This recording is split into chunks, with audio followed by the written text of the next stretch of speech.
Welcome to the first edition of Theradheart. I'm Jennifer, also known as Heartmaam. And I'm Eli, also known as the Rad Heart. We are coming to you as a family who's experienced 20 plus years of life with hypoplastic left heart syndrome.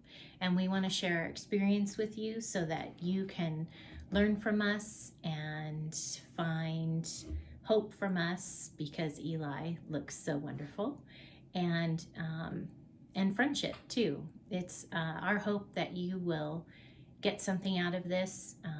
We hope to do it for a while so that we can share different parts of our life and different experiences and maybe even day-to-day stuff.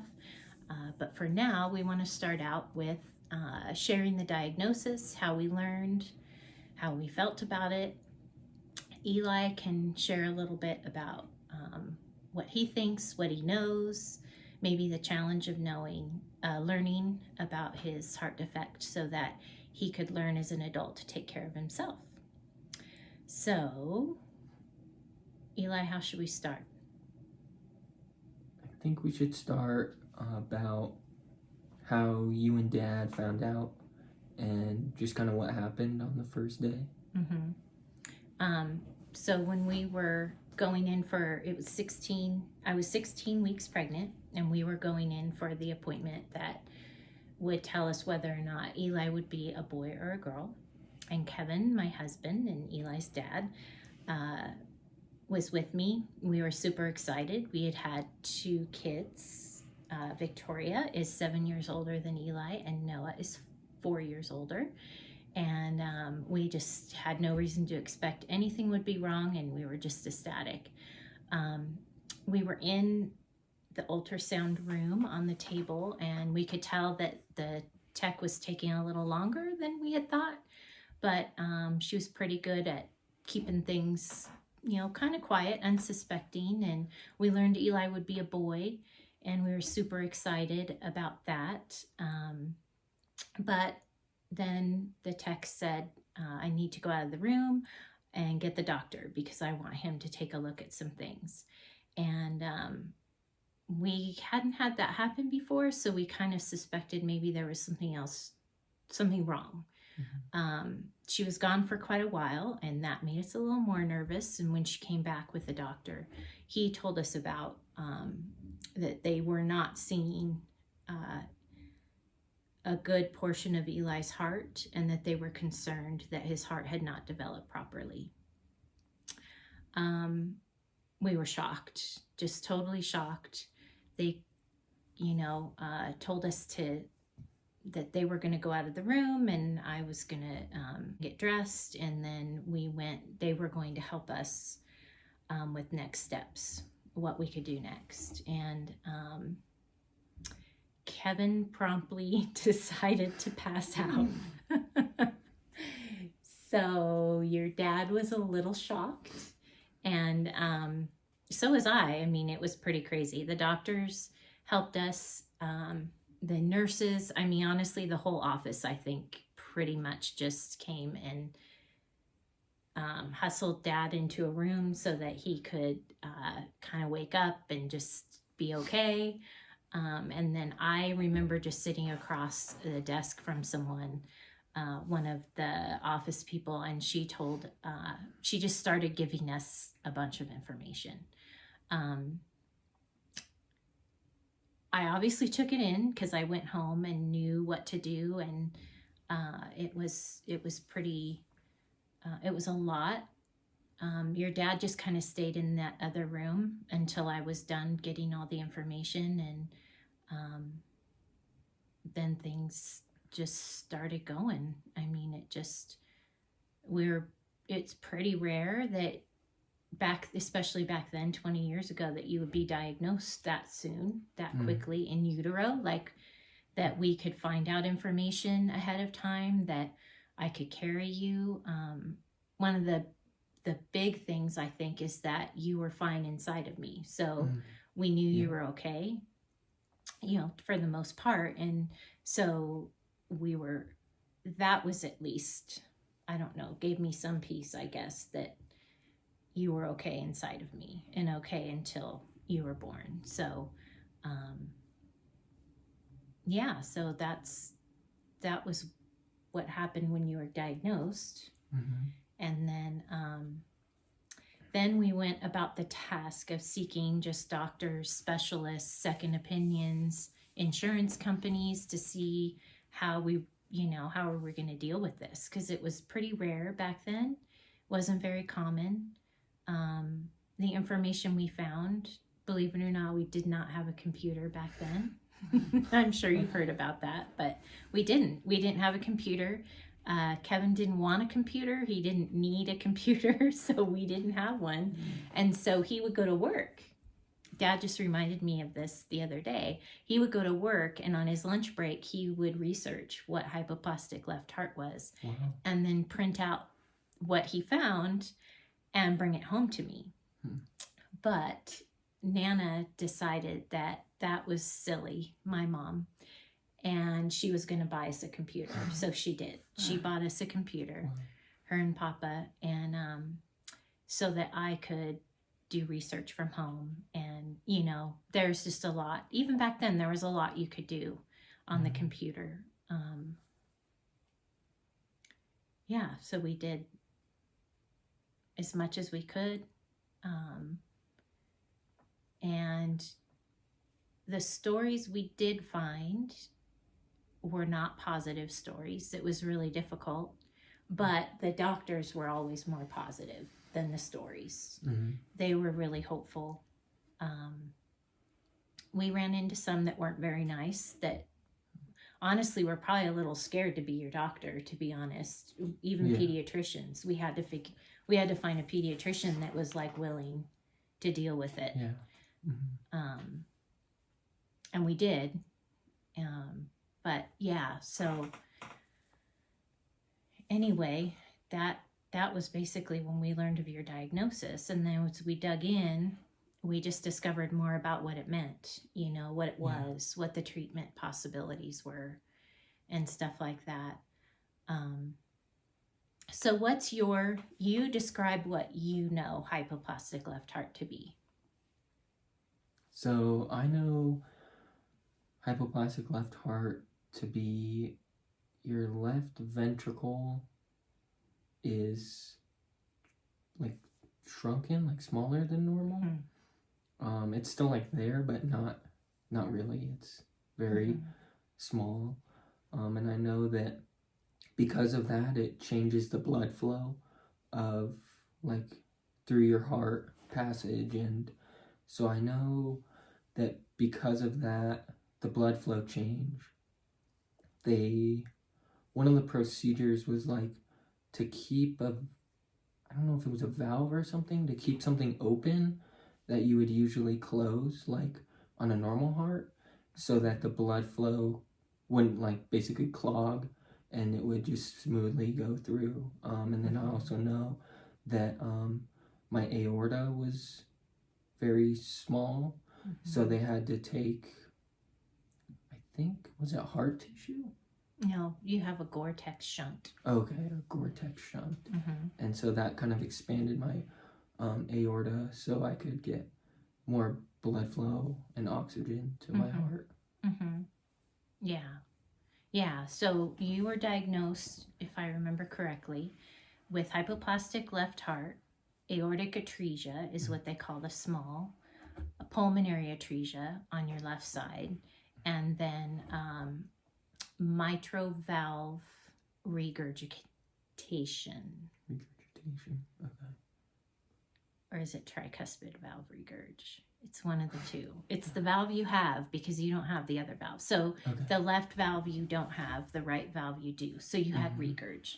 So they didn't discover that till you were born. Okay. So we can even describe where you were born and how you were born. We live in Colorado. So Eli, we moved out here about 27 years ago when Victoria was born. So Noah was born in Colorado, but Eli was born back in California because at the time, 20 years ago, there weren't doctors that were really that had high success rates in Colorado. the better option in Colorado was transplant. So we were given, we were given 3 options. 4, if you consider that we were encouraged to have an abortion because of Eli's. We were told Eli's quality of life would just be too low to be, and that would make abortion sensible. And we knew right away that wasn't even an issue. That wasn't an option for us. We could do transplant, heart transplant, which was more common back then, heart transplant. But when you were born, I think you were like 9th on the transplant list, and that's really low. Yeah. So the 3rd option was, or the surgical treatment option was what we chose. We also could have done respite care. And because respite care is when you have someone come and help you care for the baby, and you let them pass naturally based on their condition. And I actually had a friend who was a respite care nurse, so we talked a lot with her about it. But to us, that wasn't like, we were certainly going to try treatment before we would just let you go. Yeah, that wasn't going to happen. Yeah. So we chose treatment because at the time we kind of waited to see where things were. And when you were born, we also visited doctors. We visited Dr. Starnes first, and we chose him in Los Angeles. That's why Eli was born in LA, because we were, he had total confidence. We walked in that office and he said, I can do this. And honestly, Eli's heart, his left side is very small, his atrium and his ventricle. So that was very alarming to most doctors, but to Dr. Starnes, he said, the less he has, the less is just sitting there in his body. We can work with, there won't be scar tissue that there would be if you had a larger left side. And so it made sense, but it was still really scary. So we decided to go to LA and have you. And we made some trips to visit Dr. Starnes. We found a doctor to deliver you. So I moved 2 months ahead of time with Victoria and Noah to California to live with, both of our families were there. So we lived with Nana and Papa. Okay. Grandma and Papa were really close. And we visited the doctors off and on. Dad stayed in Colorado to work because he worked here. And we just had a lot, honestly, too. Throughout all that, we had so much support from our friends. It was pretty insane, to be honest with you. We had baby showers, and we had a few friends that were just, they would watch Victoria and Noah when we were going to the doctor, to see about how my pregnancy was going and how you were doing. We just had a lot of people help us in that time. I was with Victoria and Noah and Nana and Papa, and I was told that I had to carry you till July 4th. And I had to, you were due July 22nd. And they just said, you have to carry him till July 4th, get through the 4th of July, and we think he'll be big enough that his health will be good enough, his weight will be. A lot of treatment was based on weight back then. It was how much you weighed. And so we needed to get you, he wanted you to 6 pounds before you were born. So, so it was July 5th, and we all went. Victoria and Noah had a tour of the NICU where you would be, so that they could kind of get used to visiting, what it would look like if they visited you and whatnot. And they were off on that tour, and I was with Dr. Washington was his name, and he did not like what it looked like, and so they decided that I was going to have a C-section, and I was going to have you that day. Wow. So we had to go. Nana called Papa wherever you guys were in the hospital, because you were with Papa Victoria and Noah were with Papa on the tour of the hospital, and Nana was with me. And we got in touch with Papa and said, we're going in right now. We're going to have Eli take the kids home. I had to call Dad to see if he could even get here, which he couldn't because he was in Colorado. Yeah. You weren't due for 3 more weeks. So Nana was in the room with me, and I had C-section and had you, and that's when everything began, when the craziness began. Wow. Yeah. So that hole that you talked about that you don't want to close, that's why you were okay inside of me, because when you're inside and you're in utero, that hole doesn't close. It stays open because my body's nourishing your body. But when you're born, naturally, that hole will close because you don't need that kind of flow anymore. But because you didn't have that same circulation, the circulatory system, you needed that to stay open. Yeah. So they put you on medication to keep that open, and then the first surgery was to keep that open and flowing so that your blood flowed the way they wanted it.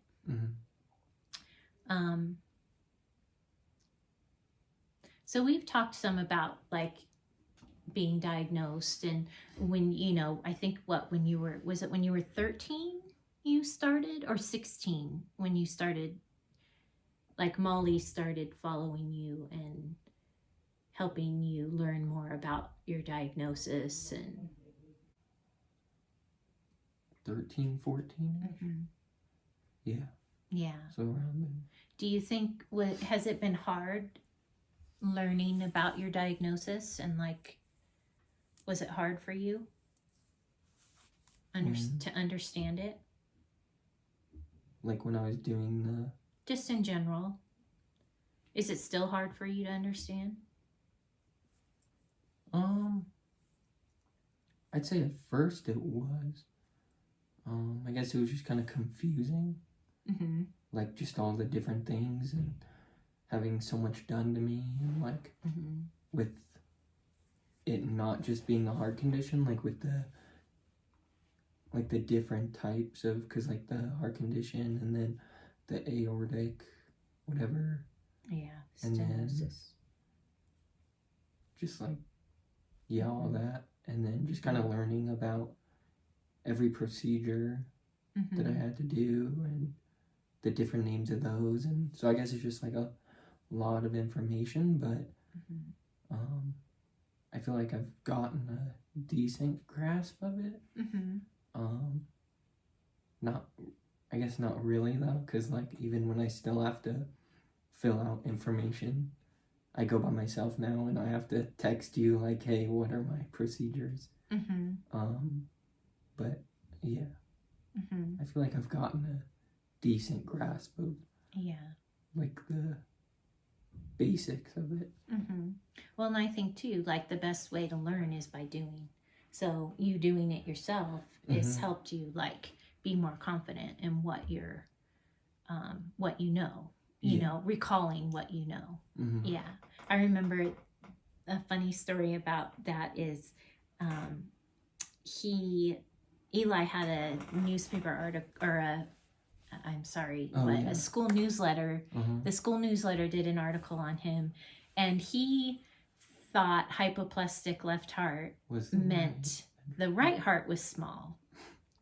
The right side of the heart was small, and so that was cute because it's confusing. It does. It's a confusing thing, and I think that even now you going by yourself is I'm so proud of you because it's hard for me to do it as your parent, living through it. And I think too, there's so much stuff you have to look at, like, I remember I requested, I forget, I think you were 13, I requested your surgical records from Dr. Starnes because I didn't totally know everything that they did for you.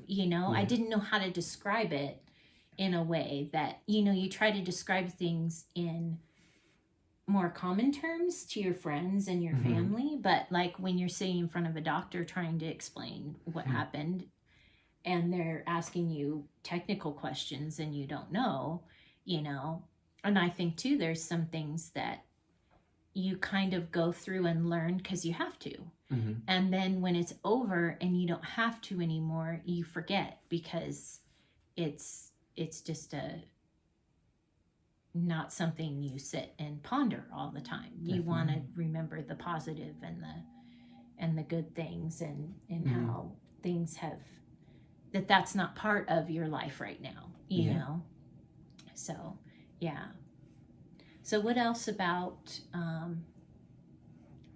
what would you tell people that learn that their child, baby, newborn, what would you tell them when they are just learning this diagnosis for their child?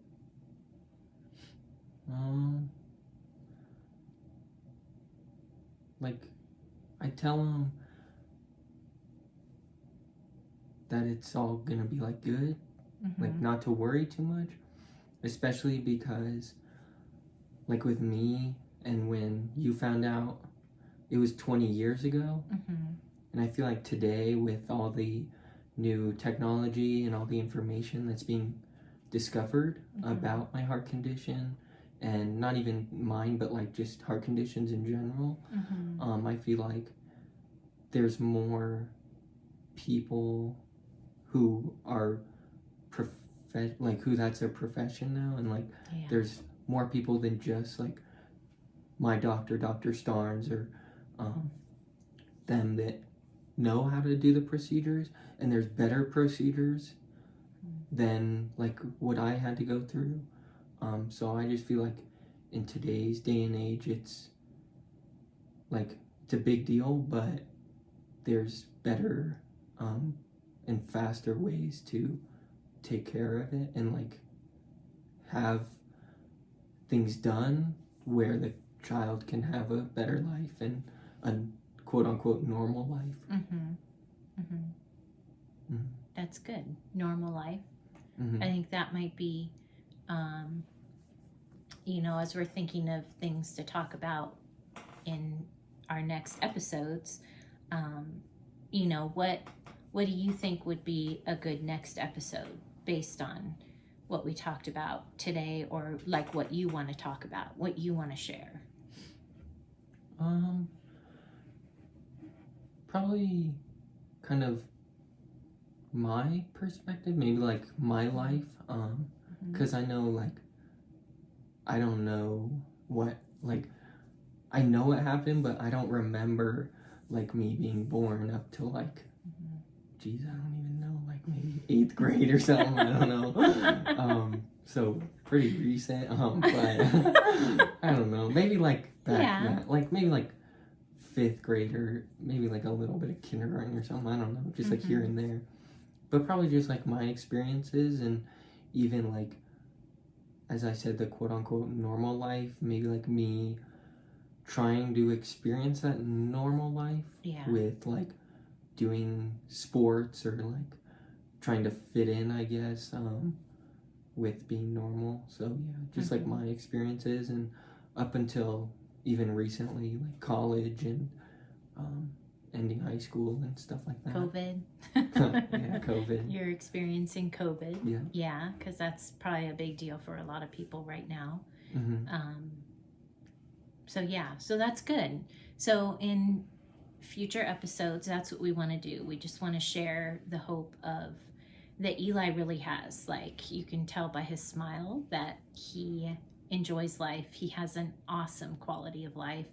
he has given us an awesome quality of life, and just the way our faith and our joy and how much we love each other as a family is just is all a part of that, and a part of what each of us have experienced going through this. And we just know that there is hard times, but there's a lot of really great things too, and we want to share that. And so we hope that you will tune in every Thursday on the Rad Heart for a new episode, and what we have to share in our life with hypoplastic left heart syndrome.